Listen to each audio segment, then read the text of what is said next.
Buenos días, buenas tardes o buenas noches.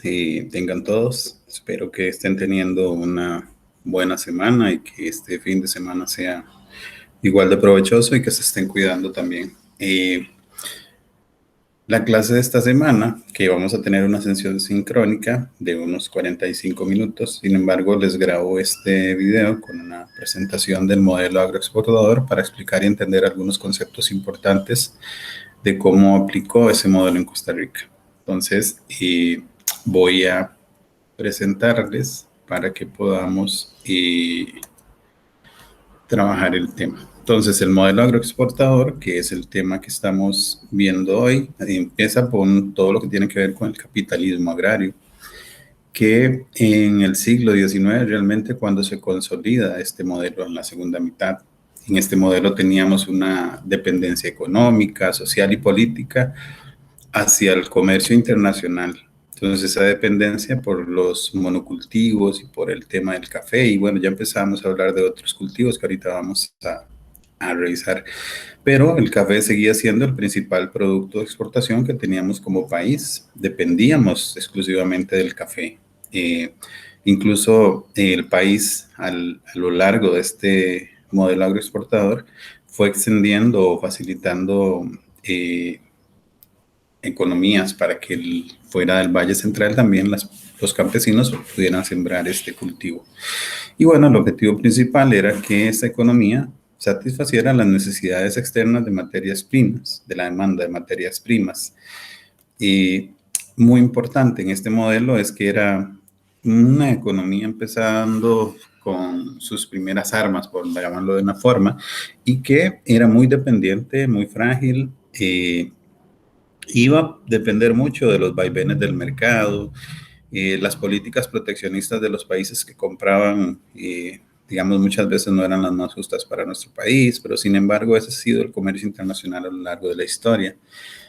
Eh, en unas características de este modelo podríamos decir que se daba el sistema de cuotas en donde la producción y la exportación del café se determinaba por la cantidad que querían adquirir los países compradores y el precio del producto se fijaba por los compradores. O sea, no era un precio que lo fijábamos desde acá, sino que quien compraba el café era el que eh, eh, definía el precio. Entonces, imagínense en el tipo de economía que significaba eso, que ustedes tengan un producto y ese producto, el precio, el quien lo impone es el mercado y no el productor. Entonces, hay un favorecimiento al mercado externo.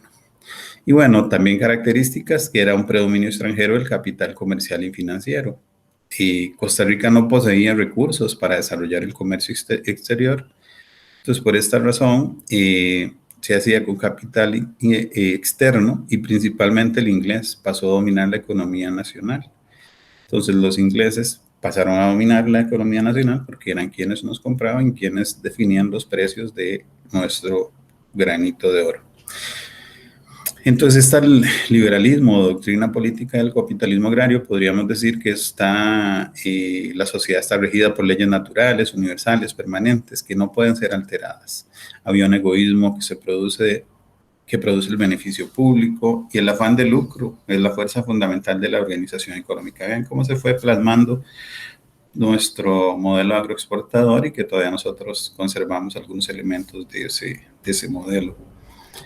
Eh, El destino humano se realizaba por la libre acción individual, o sea, las decisiones individuales, sin embargo, dependíamos mucho de esa, eh, por llamarlo así, forma de cómo negociábamos y cómo interactuábamos a través del modelo agroexportador. Y el Estado debía limitarse a lograr la seguridad interna y la defensa del país. Era un Estado gendarme.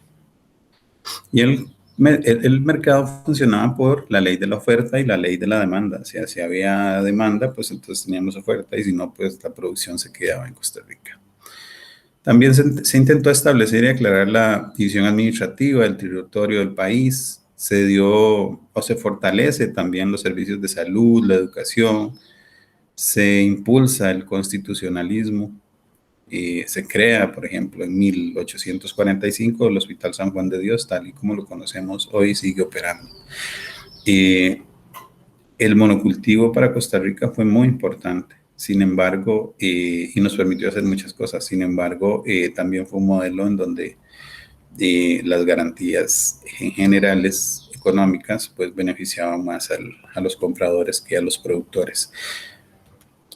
Nada nuevo para nosotros que conocemos que así funciona el mercado actualmente y todavía es mucho más salvaje ese capitalismo actual.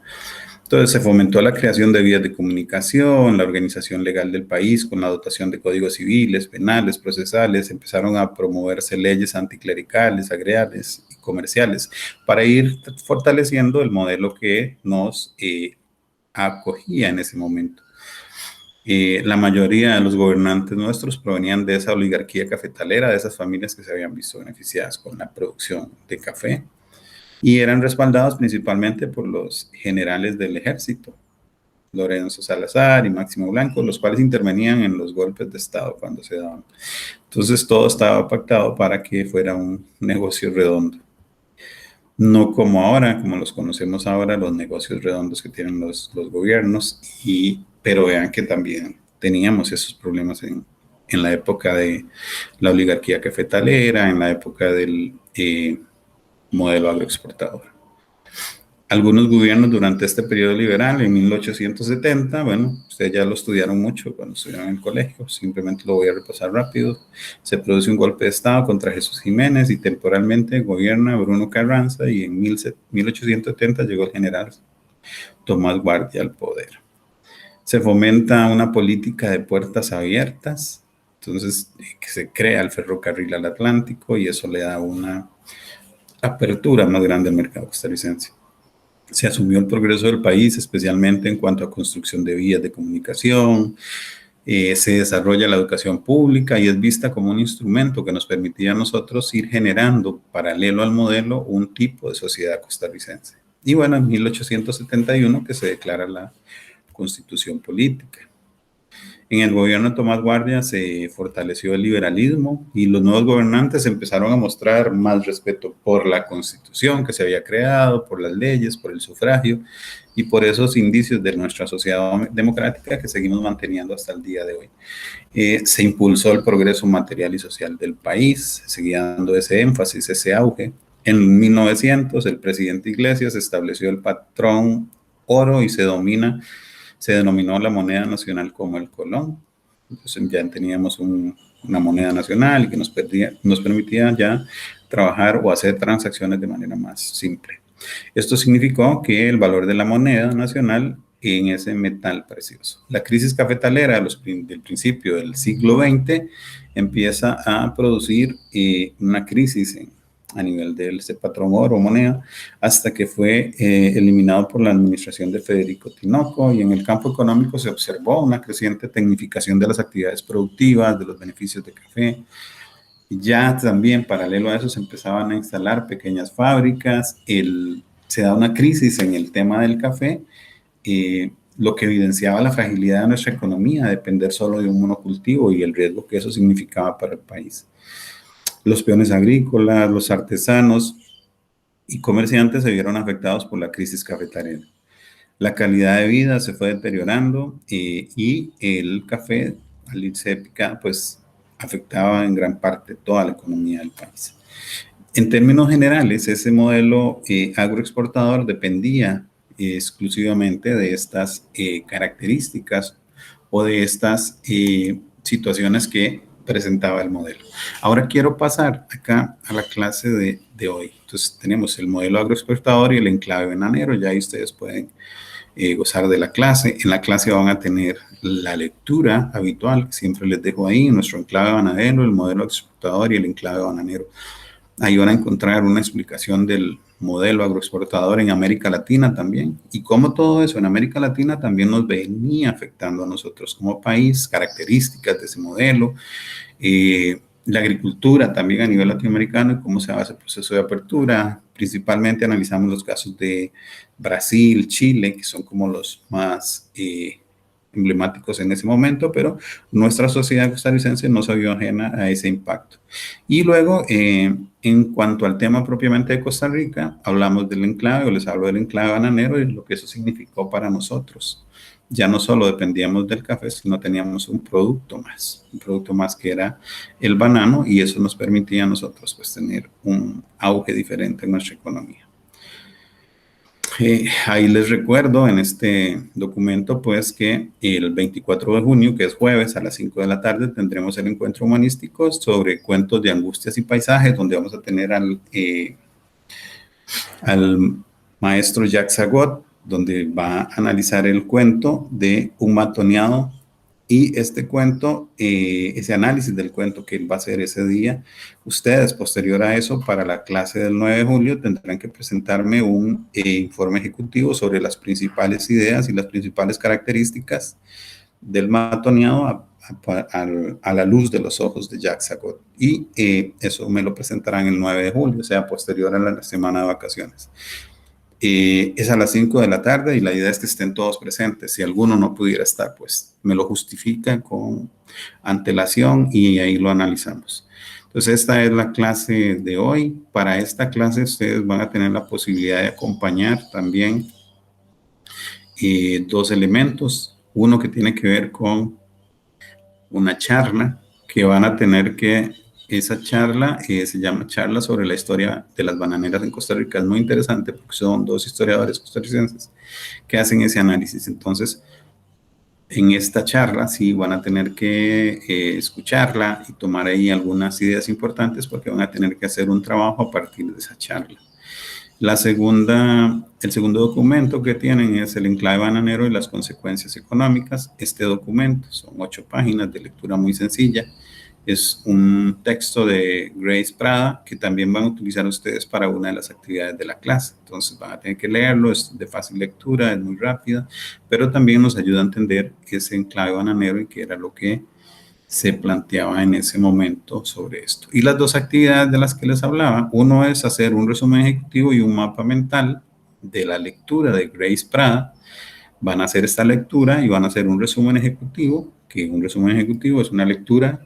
Después de la lectura hago un resumen muy concreto, en pocas palabras, de cuáles son las principales ideas que se plantean en ese documento, y luego hago un mapa mental con esas principales ideas. Eso lo subo en la plataforma. Y luego en la actividad 2 lo que van a hacer es un análisis del video. Ese análisis del video ustedes van a poner o a escribir en un mapa, en el mapa mental, las ideas más relevantes.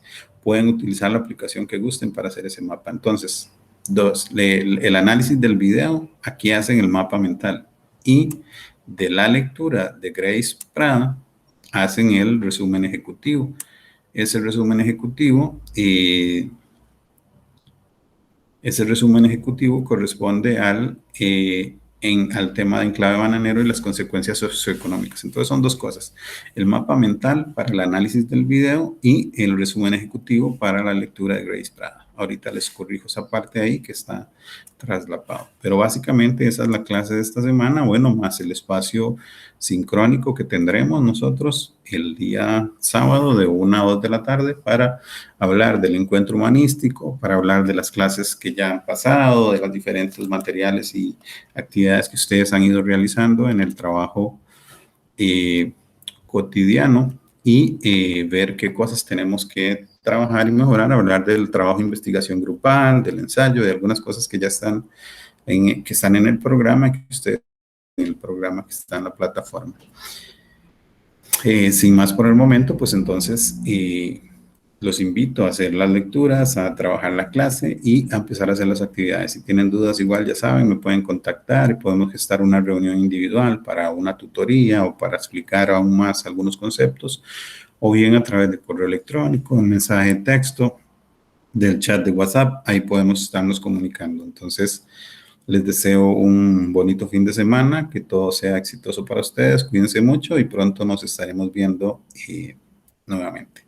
Que tengan un feliz día y que el aprendizaje que hacen día a día de manera virtual, ustedes son también unos héroes estudiando de manera virtual y aprendiendo todas las técnicas y la dinámica de trabajar a distancia, pues han sido unos grandes héroes. Seguirse cuidando y felicitarlos por ese esfuerzo que hacen por prepararse constantemente en sus respectivas carreras.